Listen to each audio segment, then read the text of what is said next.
Islam memberikan perhatian yang sangat dalam pada bab ilmu, karena ilmu itu pondasi amal. Karena itu para ahli bahasa sampai meriset dari susunan hurufnya. Jadi antara ilmu dengan amal itu punya susunan huruf yang berbeda susunannya, tapi jumlahnya sama. Ain, lam, mim. Alima, ya'lamu, ilman. Ketika dipraktekkan jadi bentuk aktivitas, itu mimnya pindah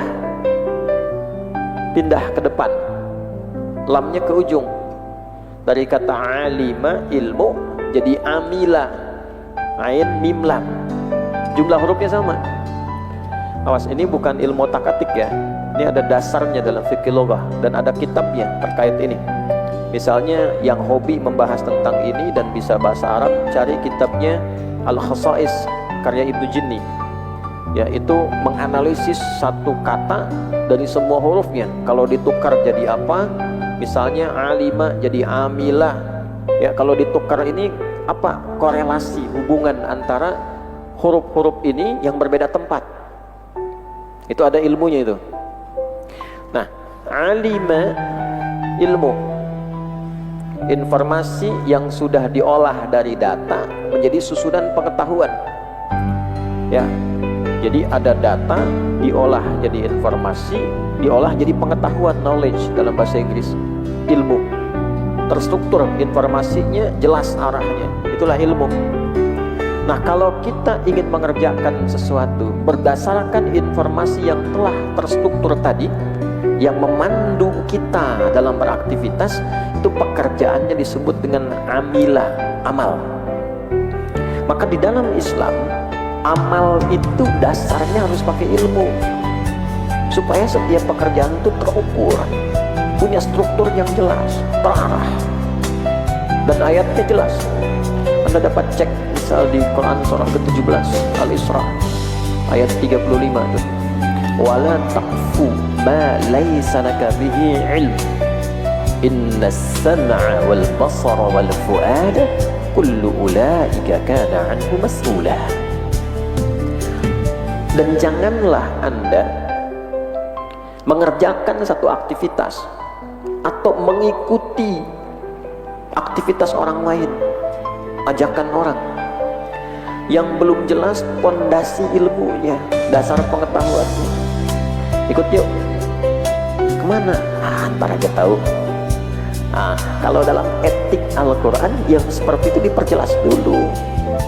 Khawatirnya apa? Dibawa ke tempat yang di tempat itu terjadi perbuatan-perbuatan yang dianggap menyimpang oleh agama,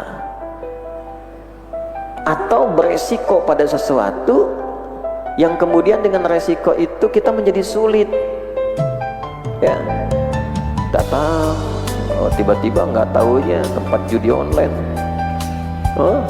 pusat narkoba, datang ke situ nggak tahu apa-apa, tiba-tiba digerebek aja, jadi masalah itu. Jadi basicnya setiap muslim itu mesti berbahagia, bersyukur punya Tuhan Allah, punya kitab suci Al-Quran, punya Nabi Muhammad. Kenapa? Karena dari semua ajaran agama di muka bumi yang membimbing pemeluknya untuk beraktivitas secara terukur, teratur, berdasarkan pondasi pengetahuan yang kokoh, itu cuma di Islam.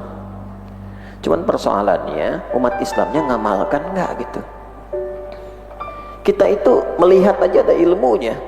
Melihat Pak, bab melihat itu ada ilmunya. Apa yang boleh dilihat, apa yang tak boleh dilihat. Ketika sesuatu objek tak boleh dilihat, diminta oleh Quran, palingkan pandanganmu. Qul lil mu'minina yaghuddu min absarihim. Katakan pada pria-pria yang merasa punya iman, ketika objek yang harus dilihat itu kemudian oleh pandangan ingin dilihat itu menurut imannya tak baik untuk dilihat, maka palingkan dari objek itu, palingkan. Tuh, bicara saja kita ada ilmunya, apa yang harus disampaikan, apa yang tidak boleh diutarakan. Jadi kita itu makhluk berilmu, tinggi derajat ilmu itu. disandingkan dengan iman, bahkan yarfa'illahu alladhina amanu minkum walladhina utul ilma darajat. Jadi ciri khas insan beriman itu punya basic pengetahuan yang kokoh. Makanya sering saya katakan, jadi muslim itu pasti pintar. Nggak ada orang Islam yang bodoh. Ya, membiasakan semua aktivitas itu ada basic pengetahuannya. Nah, hanya persoalannya dari beragam jenis pengetahuan yang kita dapatkan itu, berapa yang jadi cahaya untuk membimbing kita dari ilmu menjadi amal. Karena tipikal orang itu ada 3 terkait ilmu. Ya, 1 hanya untuk tahu saja, mendengar. Masuk telinga kanan, disimpan sebentar, keluar lagi kiri. Ya, itu tipikal orang ingin dengar. Kalau tak ingin dengar ya masuk kanan, keluar di kanan lagi. Ya. Yang kedua, tipikal orang senang memahami saja. Dan dari situ senangnya diskusi aja. Kadang-kadang debat dan sebagainya. Nah, jadi yang pertama tahu belum tentu paham. Yang kedua tahu dan paham tapi belum tentu bisa mengamalkan. Ya. Tahu keutamaan tahajud itu? Penting nggak tahajud itu? Walaupun hukumnya sunnah kan? Ada fadilahnya? Ada. Penting nggak fadilahnya? Penting. Tadi malam tahajud nggak? Alhamdulillah. Ya? Quran itu penting gak? Berkah gak? Berkah, bagus gak? Udah ngaji belum? Gitu ya? Coba, dari sekian banyak kita merasa penting dengan Quran, berapa waktu yang kita luangkan untuk berinteraksi dengan Quran dalam sehari? Nah, jadi ilmu itu ada tingkat yang ketiga, tahu, paham, dan dia mengamalkan dengan pemahaman yang benar itu. Nah, ini yang mahal, itulah ilmu yang menjadi amal. Jadi dari alima menjadi amila. Kenapa amal itu disebut amal, pekerjaan disebut amal? Untuk memberikan kesan kepada kita. 1, kalau melakukan apapun mesti ada dasar pengetahuannya. Yang kedua, pengetahuan yang baik itu menuntun kita untuk beramal dengan ilmu itu. Nah, cara mendapatkan ilmu yang benar sampai bisa mengamalkan itu ada adabnya. Baik adab pada diri kita pribadi, itu ada 10 yang telah kita bahas di topik yang kedua. Bagi yang belum selesai bisa kembali melihat di video sebelumnya. Nah, setelah selesai dengan diri kita pribadi, sebelum berangkat ke majelis ilmu, sebelum bertemu guru, sebelum baca buku, kadang-kadang nggak sempat keluar, ini baca. Nggak sempat ke Al-Azhar ikut kajian, nonton via YouTube. Jangan dikira nonton itu ya nggak ada adabnya, tidak. Ya, ustadznya udah serius begini, muridnya di sana makan. Apakah salah? Tidak. Cuma yang masuk nanti sedikit karena terkurangi oleh makanan yang masuk pada dirinya. Ya. Makanya saya juga kalau mengajar lihat audiensnya seperti itu. Sambil makan, sambil ngobrol, nah itu nggak akan masuk. Lebih baik guru berhenti dulu sebentar supaya fokus. Ya, nah, kembali. Jadi an yutahhira qalbahu, membersihkan hatinya dulu, fokusnya dulu, bersiap dulu. Setelah selesai dengan dirinya, baru dia mencari guru yang baik untuk mengajarkannya. Dalam rangka mencari ini ada 12 kriteria. 12 kriteria kata Syekh Hashim dalam kitab ini, dan juga ditambahkan sebelumnya oleh beberapa ulama sampai menjadi 13 kriteria. Nah, dalam 12 itu telah kita bahas di pertemuan sebelumnya 1. Sekarang kita akan masuk pada yang kedua. Oke? Saya ingatkan pada yang pertama untuk merangkum di pertemuan lalu, cepat saja nggak sampai semenit. 1, istikharah dulu. Ya, supaya kita bisa mendapatkan guru yang dengan pilihan itu mendapatkan petunjuk kita dari Allah mana yang kira-kira kita bisa ambil manfaatnya. Kedua adalah guru-guru yang punya kualifikasi pakar di bidang yang akan kita pelajari itu, dan juga punya akhlak yang baik sehingga menjadi contoh teladan dalam pendampingan guru itu terhadap kita. Karena pasti apa yang diajarkan guru berpengaruh pada muridnya. Ya, nah 3 bagian itu yang kita pegang. Yang Pertama apa? Istikharah terlebih dahulu. Yang kedua, cari pakar sesuai dengan apa yang kita inginkan untuk dipelajari. Kalau ingin belajar hadis, cari guru yang punya kualifikasi memahami hadis itu dengan baik. Kalau ingin belajar fikih, cari guru di bidangnya yang menguasai bidang fikih.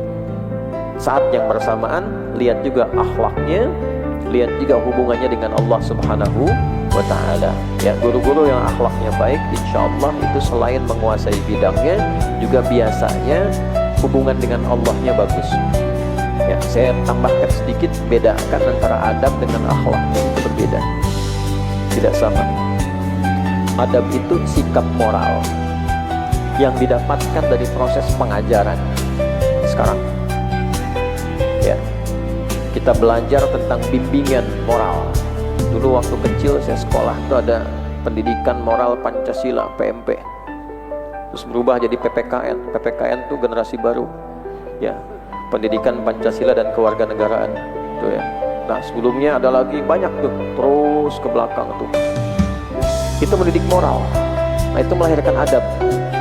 Di negara lain juga ada pendidikan. Di Jepang ada, ya, di Eropa, di Amerika ada, membentuk orang-orang yang punya integritas, hidupnya teratur, punya sikap moral yang baik. Nah, sikap moral yang dihasilkan dari proses pendidikan itu disebut dengan adab namanya. Jelas di sini? Sikap moral yang dihasilkan dari proses ibadah yang melahirkan karakter fitrah pada diri kita itu disebut akhlak namanya. Ya, apa namanya? Akhlak. Nah, sholat itu melahirkan akhlak, Pak, Bu. Puasa melahirkan akhlak. Masuk sekolah melahirkan adab. Ibadah melahirkan apa?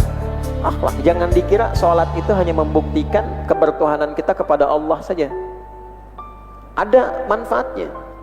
Apa diantaranya? Innas salata tanha 'anil fahsya wal munkar. Kalau sholatnya benar, melahirkan akhlak. Bentuk akhlaknya apa? Terjaga dari perbuatan fahsya dan munkar. Ya, fahsya itu keburukan yang sumbernya syahwat faraj, kemaluan, zina, kata-kata kotor, jorok, pornografi, porno aksi, LGBT, segala turunan ke bawahnya, itu fahsya. Itu fahsya. Ya, boleh jadi di barat antri, hidupnya teratur, tapi zina juga. Ya, LGBT juga fahsya. Kata-katanya kotor, walaupun ngantri, walaupun disiplin, walaupun tingkat korupsinya rendah. Mungkar, perbuatan buruk yang sumbernya nafsu perut dan akal, yang diingkari langsung oleh jiwa.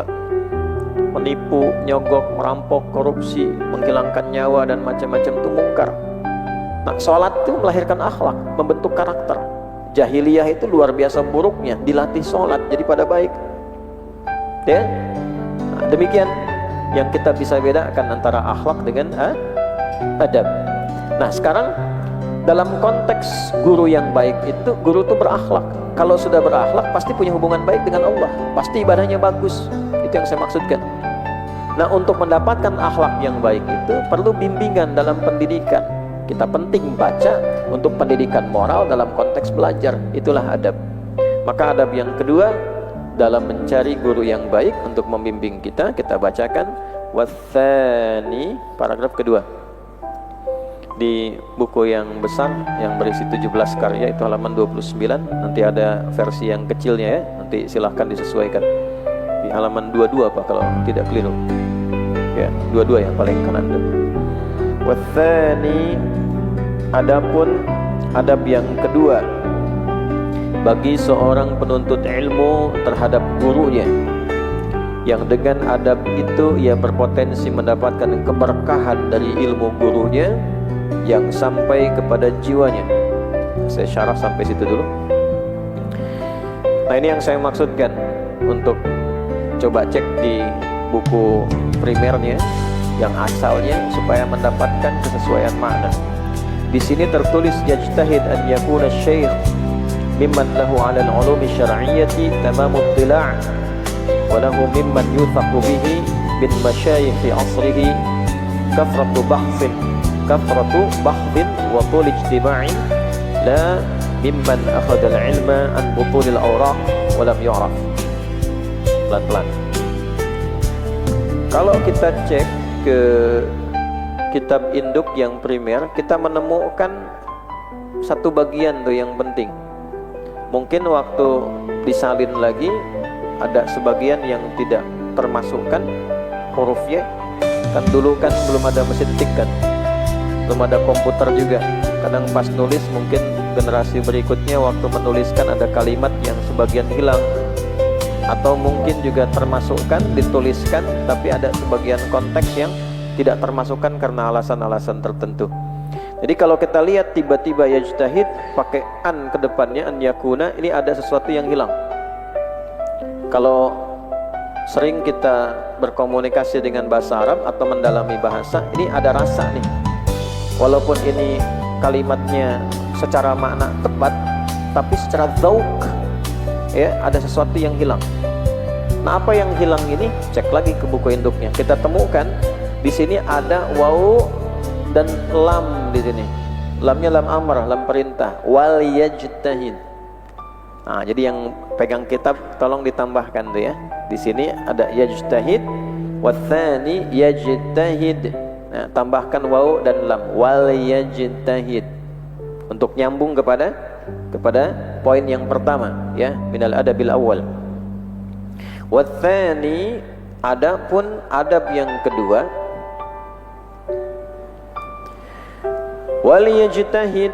Nah, ini adab kedua ini kalau di kitab induk tidak dimasukkan kepada poin 2, tapi masih rangkaian di poin yang pertama pada paragraf yang terakhir, yang mengurai kepakaran syekh itu harus seperti apa. Kan masih ingat tadi ya, istikharah dulu, cari syekh yang pakar di bidangnya. Nah, kepakaran itu seperti apa urutannya, di bidang apa ilmunya, seperti apa jenis kepakarannya, apakah harus mendalam, apakah cukup paham saja, bisa disampaikan lagi.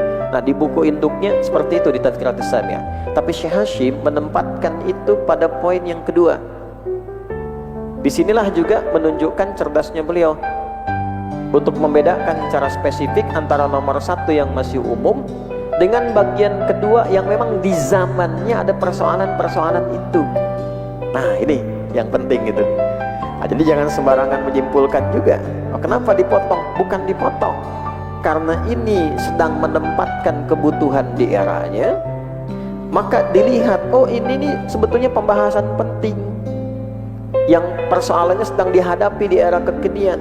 Nanti kita akan bahas itu ya. Karena ini pembahasannya pokok, menjadi penting, maka diambillah bagian yang ini sebagai pembahasan yang khusus ditempatkan pada topik yang kedua. Jelas? Baik. Wali yajtahid, dan hendaklah seorang penuntut ilmu itu berusaha keras, sungguh-sungguh ya.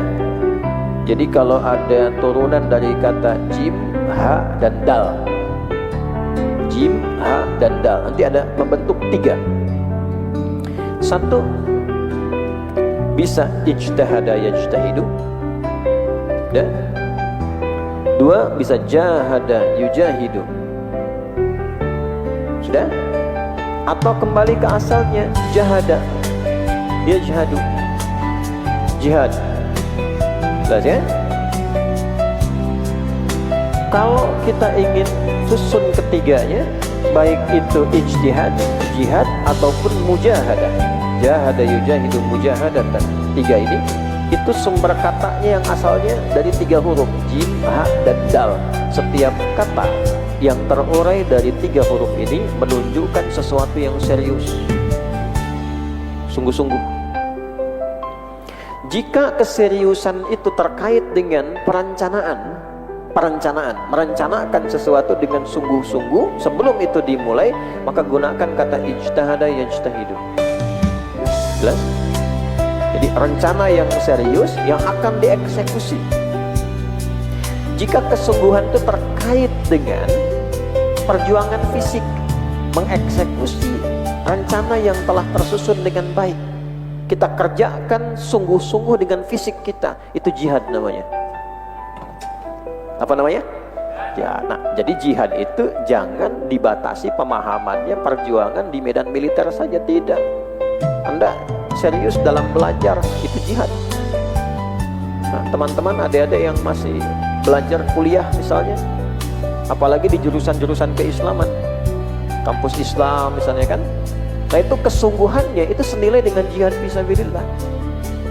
Kalau tidak ada tuntutan untuk terlibat dalam pertahanan negara dalam konteks militer, itu nilainya sama dengan jihad di bidang militer.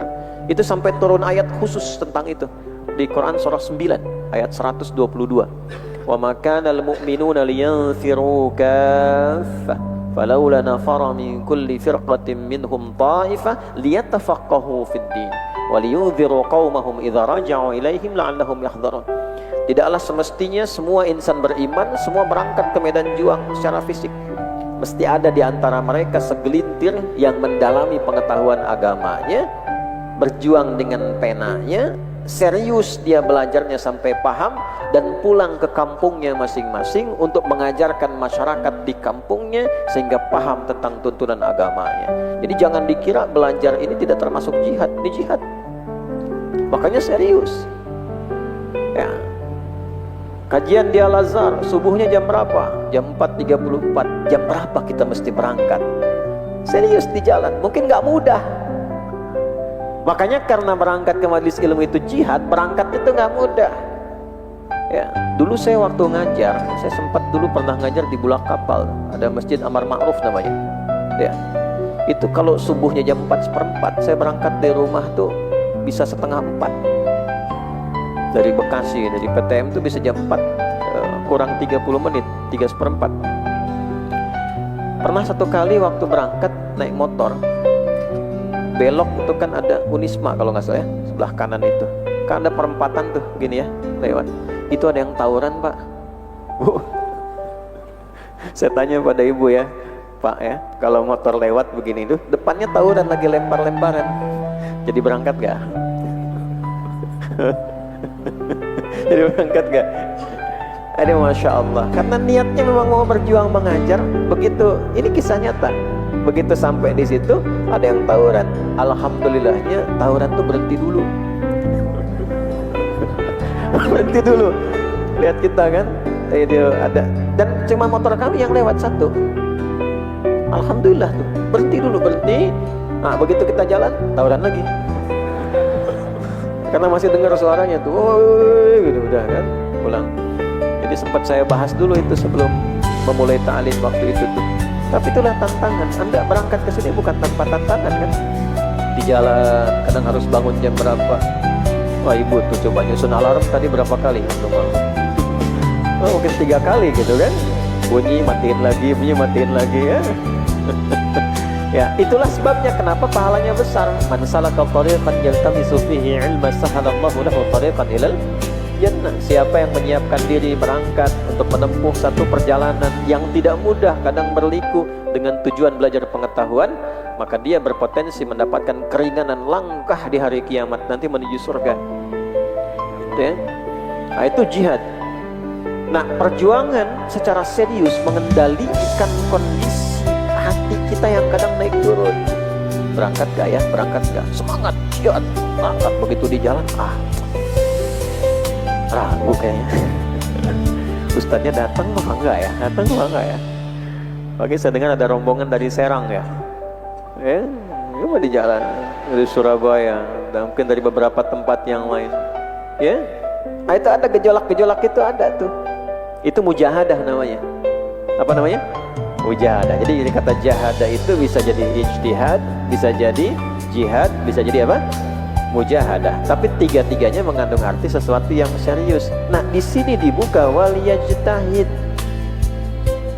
Hendaklah seorang penuntut ilmu itu serius, menyiapkan, merencanakan untuk memilih seorang guru. Jadi memilih guru pun harus serius. Gitu ya? Nah, apa keseriusan yang ditampilkan itu, kesungguhan itu direncanakan. Tulis an yakuna syaikhu mimman lahu 'ala al-ulumi syar'iyyati tamamat tila' lahu. Untuk mencari, mendapatkan seorang guru syekh mimman lahu 'ala al-ulumi syar'iyyati, yang syekh itu ketika dituju oleh kita khusus untuk mengajarkan ilmu-ilmu syariat.